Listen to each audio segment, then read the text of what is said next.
Hello friends, आप सभी का स्वागत है मेरे इनसाइड रील्स ब्लॉग में। आज बीजेपी के बहुत बड़े अंधभक्त हमें मिले हैं, ठीक है।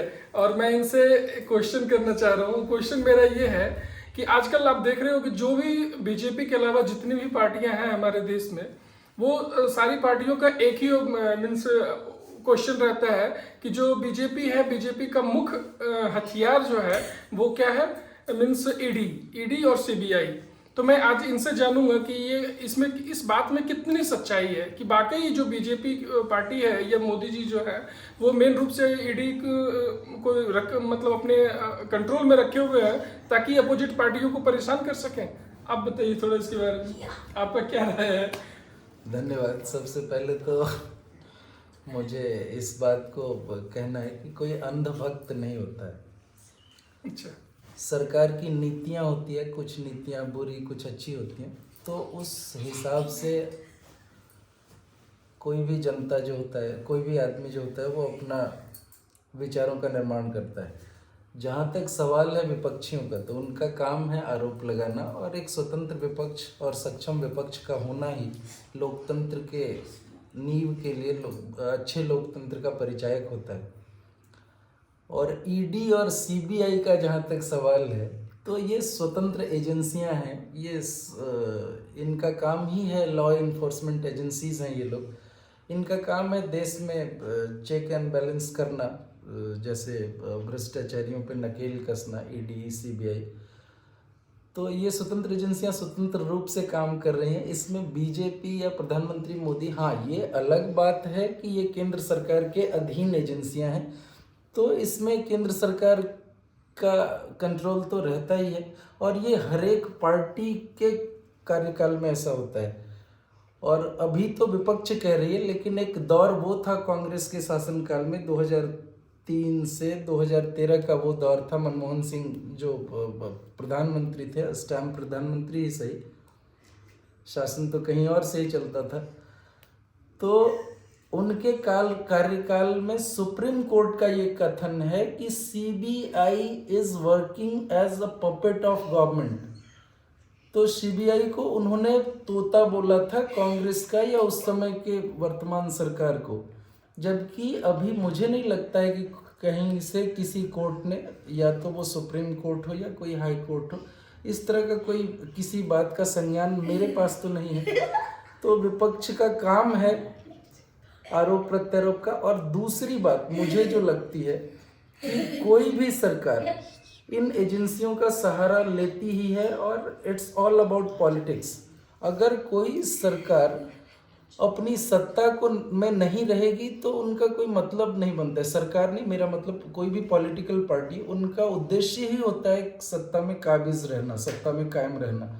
एक सेकंड, एक बात है यहाँ पे कि अभी आपने बोला कि जो सीबीआई और ईडी है वो स्वतंत्र एजेंसी है और स्वतंत्र रूप से काम करती है। तो मैं यहाँ पे एक बात ऐड करना चाहूंगा कि ये पार्टी को क्या हमेशा अभी तक, जो मैं पिछले 2-4 साल 5 साल से ये मैं देख रहा हूँ कि कभी भी ये, कभी आपने भी, आप लोग थोड़ा सा आप बताएंगे कमेंट करके मुझे कि अगर कभी आपने सुना है कि कोई भी ईडी कभी बीजेपी पार्टी के किसी नेता के साथ पूछताछ की हो?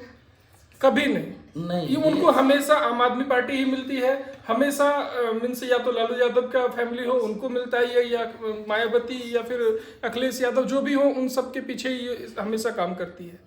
कभी आप लोग बताओ मुझे, कमेंट करके आप बता सकते हो कि कितने लोगों ने अपने न्यूज में देखा है कि कभी जो ईडी है बीजेपी के किसी नेता को बिठा के पूछताछ कर रही है?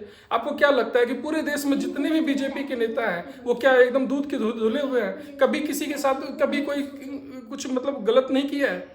उनके पीछे ईडी काम क्यों नहीं करती है? जब वहाँ उनकी बात आती है तो फिर वो ईडी स्वतंत्र क्यों नहीं रह पाते हैं? नहीं, ईडी उस समय भी स्वतंत्रता पूर्वक ही कार्य कर रही होती है। ये अलग बात है कि फिर मीडिया उनको दिखाना बंद कर देता है।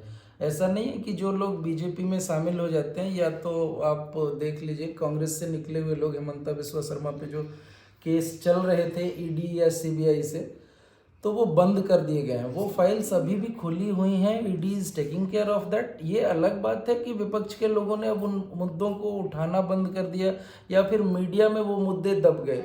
इसका मतलब ये नहीं है कि ED has stopped working upon them.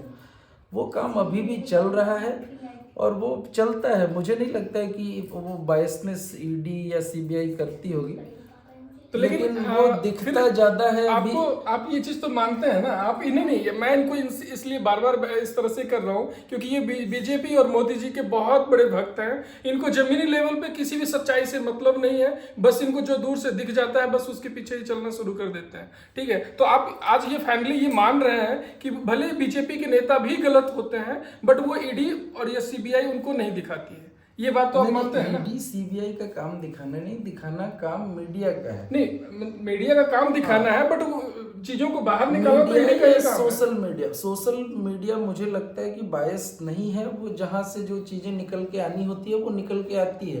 तो अगर आप खंगालें तो मुझे नहीं लगता है कि तह तक जाएं, तो मुझे नहीं लगता कि कोई भी नेता जो कांग्रेस से जंप करके बीजेपी को ज्वाइन की या किसी other party non BJP party से जंप करके बीजेपी को ज्वाइन किया तो उन पे वो केसेस बंद कर दिए गए हों। मुझे नहीं लगता। हाँ, थोड़ा बहुत फेवर तो मिलता ही होगा कि सत्ता में आ जाने के बाद फेवर तो मिलता होगा, दैट आई डोंट डिनाई। लेकिन हाँ, वो लगता होगा। जहाँ तक सवाल आपने कहा कि लालू पे ईडी के केसेस या दूसरे राजनीतिक दलों पे आरजेडी हो गई, सपा हो गई या आम आदमी पार्टी के केसेस जो हैं, तो मुझे नहीं लगता कि ये कोई अनैतिक कार्य हो रहा है। अब आम आदमी पार्टी का शराब घोटाला, अगर शराब घोटाला पे ये लॉ इन्फोर्समेंट एजेंसीज अगर काम नहीं करेंगी तो फिर क्या उद्देश्य रह जाता है इन एजेंसियों का रहने का? लालू परिवार जो बिहार के इस जर्जर स्थिति का, अभी तक बिहार उस स्थिति से बाहर नहीं हो पाया है, तो उसके जिम्मेदार लोगों पे अगर कार्रवाई नहीं होगी तो फिर इसका क्या मतलब रह जाता है?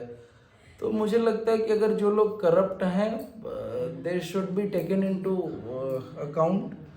और ठीक है, वो थोड़ा बहुत तो रहता है कि जब लोग बीजेपी में आते हैं तो उनका काम ये BJP will promote them, BJP will मतलब इस बात से आप कितना एग्री होते हैं कि बीजेपी एक वॉशिंग मशीन है? जो भी करप्ट लोग होते हैं बीजेपी में जाने के बाद एकदम से वो फ्रेश हो जाते हैं। सेम लीडर अगर दूसरे पार्टी में है तो वो उनको लगता है कि नहीं हम तो बहुत करप्ट है, आप बीजेपी वाले उनके ऊपर उंगली उठाते हैं। लेकिन जैसे ही वो चेंज होता है तो सब कुछ बदल जाता है।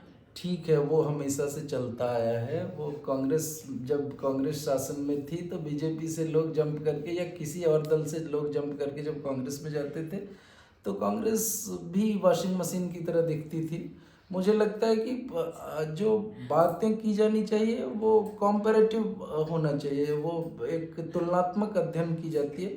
तो अभी वर्तमान परिप्रेक्ष्य में मुझे लगता है कि जो बेटर है we should stand with them. What is better for our country, what is better for our society, that is what is important for me. I am not supporter of BJP, I am supporter of the laws which is being presented by BJP or Modi government, which is happening good in our society, in our country. I am promoter of that, I am supporting that, that's all. और ऐसा नहीं है कि कोई अंधभक्त होता है। भक्त support करना किसी चीज़ को, अच्छे काम का सपोर्ट हमेशा होना चाहिए। जहाँ पे जो चीज़ बुरी लगेगी वहाँ पे लोगों को बोलना भी चाहिए, खड़ा भी होना चाहिए। विपक्ष को होना ही चाहिए और विपक्ष को मजबूत होना चाहिए। विपक्ष का मतलब सकारात्मक विपक्ष होना चाहिए और विपक्ष का मतलब ये भी होना चाहिए कि विपक्ष की आवाज़ जनता से भी उठनी चाहिए। इसका भी अगेंस्ट मैं नहीं हूँ। तो बातें रैशनल होनी चाहिए। मुझे नहीं लगता कोई अंधभक्त होता है, अंधभक्ति का कोई मतलब नहीं बनता है। बट चलिए कोई नहीं, हम आपसे क्षमा मांगते हैं क्योंकि मैंने इनको अंधभक्त के रूप में मीन्स इनका इंट्रोडक्शन करवाया था, इसके लिए आप मुझे क्षमा कीजिए। लेकिन थोड़ा सा होता है क्योंकि जो लोग आज के डेट में मोदी जी को सपोर्ट करते हैं और बीजेपी को सपोर्ट करते हैं ना, तो वो उनको लगता है कि नहीं उनको कभी भी उनके अंदर कोई कमी दिखती ही नहीं है। वो हमेशा लगता है कि नहीं जो हो रहा है वो बहुत अच्छा हो रहा है, हमेशा सही हो रहा है। मैंने इसलिए आपको अंधभक्त बोला। नहीं, ठीक है, काम ठीक है, सवाल पूछना वी शुड, ये लोकतंत्र का मतलब ही है कि disagreement, we should agree to disagree with each other. लेकिन वही है कि अगर किसी सकारात्मक काम के लिए आपको अंधभक्त भी कहा जाता है तो ये आपके लिए एक तमगा होता है। It is badge of honour and I bear it proudly. That's all. Thank you. चलिए आप लोग मुझे बताइएगा कि जो मैंने इनसे पूछा है तो वो आप लोगों को कितना अच्छा लगा है, और क्या ऐसा सेम तरह इस टाइप की जो बातें हैं वो आपके दिमाग में भी चलता है, तो प्लीज़ आप मुझे कमेंट करके बताएं। ठीक है। और आपको अगर क्या लगता है कि ये जो आज के डेट में हमारे देश में हो रहा है, ये जो बीजेपी सरकार ईडी और सीबीआई को यूज करती है अपने हथियार के रूप में, करती है या नहीं करती है? चलिए आप लोग मुझे कमेंट करके बताइएगा। आज के लिए धन्यवाद। Thank you.